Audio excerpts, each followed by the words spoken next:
Stick 'em up. This is a robbery.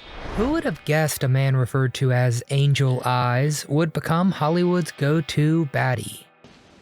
You better come up with a good excuse or it may be your last one. But Lee Van Cleef was full of surprises. For instance, what's his background? What was his shocking life before becoming a star that actually ended up helping him? And how did Lee Van Cleef feel about being pretty typecast?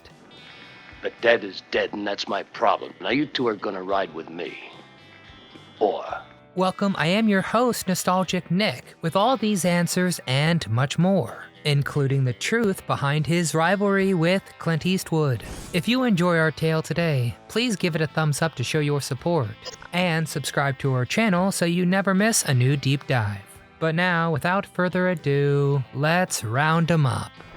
Was Lee Van Cleef his real name? So pinning down just who Lee Van Cleef started off as is kind of a bit of a mystery. For one thing, he wasn't always Lee Van Cleef, mustache-twirling tough guy, scourge of the West. Nope, he was Clarence Leroy Van Cleef Jr., and Clarence grew up in the throes of the Great Depression, where the woes of everyday life saw him fall in love with escapism of motion pictures. First off, he started dabbling in the theater, but as his first job, he was an accountant. But when he wasn't crunching numbers, he dabbled in plays until he got spotted by a talent scout who whisked him onto the stage. Van Cleef read lines on stage, messing up a whole lot according to his memory.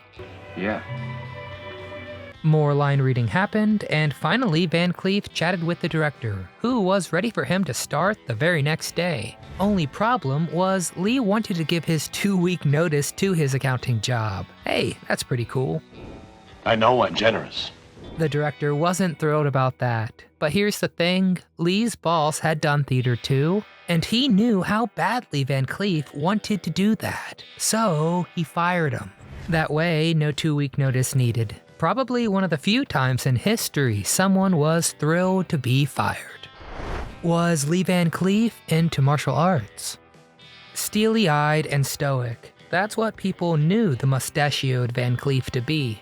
And a lot of that came from a very real place with very high stakes. You see, he pushed himself hard to graduate high school early at 17, so he could enlist in the US Navy by 1942.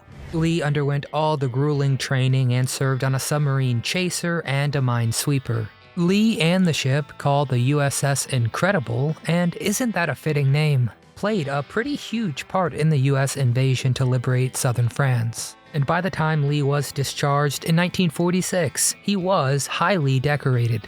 On top of that, he also used his time serving to become an excellent marksman, something we would certainly see more of down the line. Lee further expanded on his physicality from the Navy time and beyond with some pretty special studies. It's my greatest interest in life. He was a disciplined student of several martial arts styles, including jiu-jitsu and karate. This would give him such a great and dangerous presence in his films as the bad guy, but it would also help Lee out when he completely broke the mold during his career. What did Clint Eastwood think of Lee Van Cleef?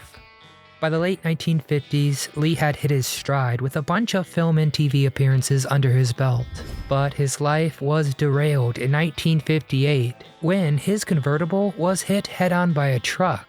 He walked away with his life, but his kneecap was completely shattered. The bones would heal eventually, but Lee was left with an ongoing limp as a memento from that waking nightmare. Instead of focusing solely on his career, Lee divided his time between work and therapy. It took a whole lot of work, both physical and mental, to find his stride again, quite literally. But Lee did manage to walk like he used to. Even so, he'd have excruciating pain flare up for the rest of his life. But then, in walked a few dollars more. Sergio Leone with an offer he couldn't refuse. A co-leading role in the spaghetti western for a few dollars more. I mean, this was it. The biggest of big breaks, not only making Lee Van Cleef a mainstay name in westerns, but also letting him use his looks to tell the story. Remember in that early audition when he messed up his lines a lot? Well, now he could just let his expressions do the talking thanks to Leone's style.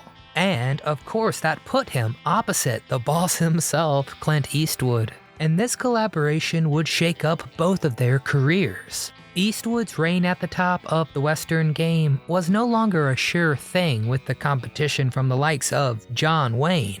Libby, if you get crossways of me and you'll think 1,000 of brick have fell on you. There was a new sheriff in these parts, and by the time they worked together again in The Good, the Bad, and the Ugly, it was finally Lee Van Cleef stealing the spotlight from Clint. Part of that was actually by design, because Charles Bronson was a favorite for that role. But Sergio wanted to work with Lee again in a very different capacity. He explained, quote, "I said to myself that Van Cleef had first played a romantic character in For a Few Dollars More. The idea of getting him to play a character who was the opposite of that began to appeal to me. Eastwood learned a lesson from Lee that only he could have taught. This is where Clint learned the importance in fleshing out the antagonist and how it actually makes the protagonist more defined too."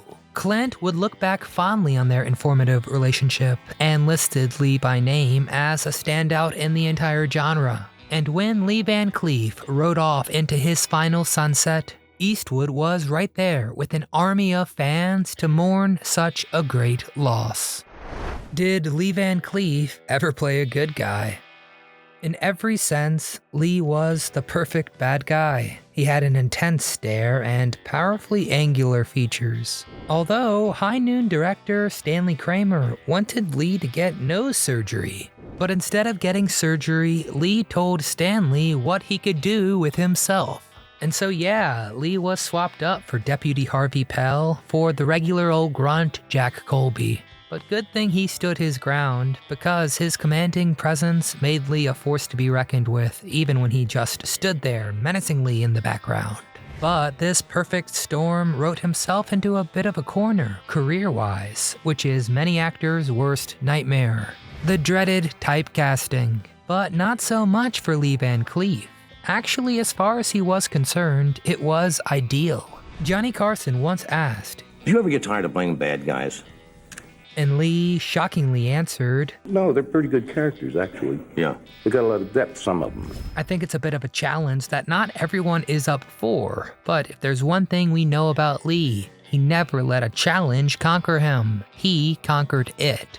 But his big track record as the big baddie led to a surprising twist in the road when he was cast as a ninja in NBC's The Master. This time he was a mysterious, wise ninja master training his pupil, played by Timothy Van Patten.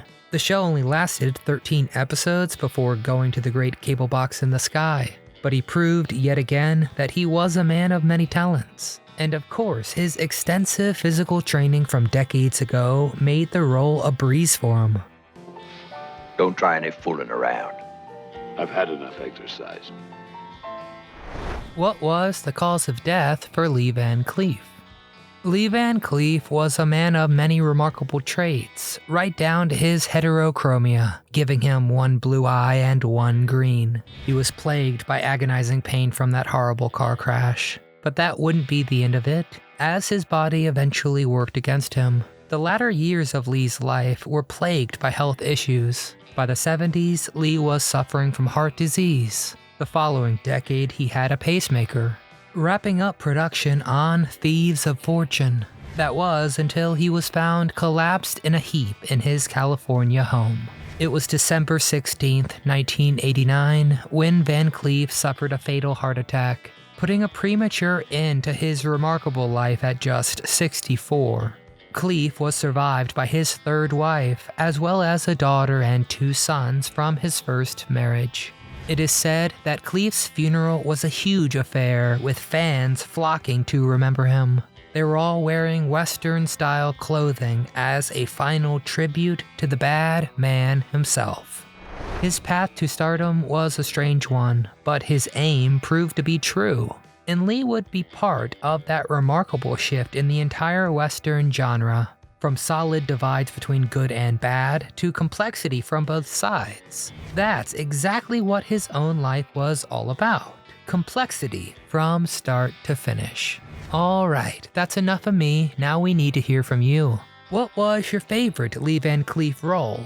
Do you prefer the Clint Eastwood westerns or John Wayne? And did I forget to mention a great film that Lee Van Cleef was in? Escape from New York. I mentioned it.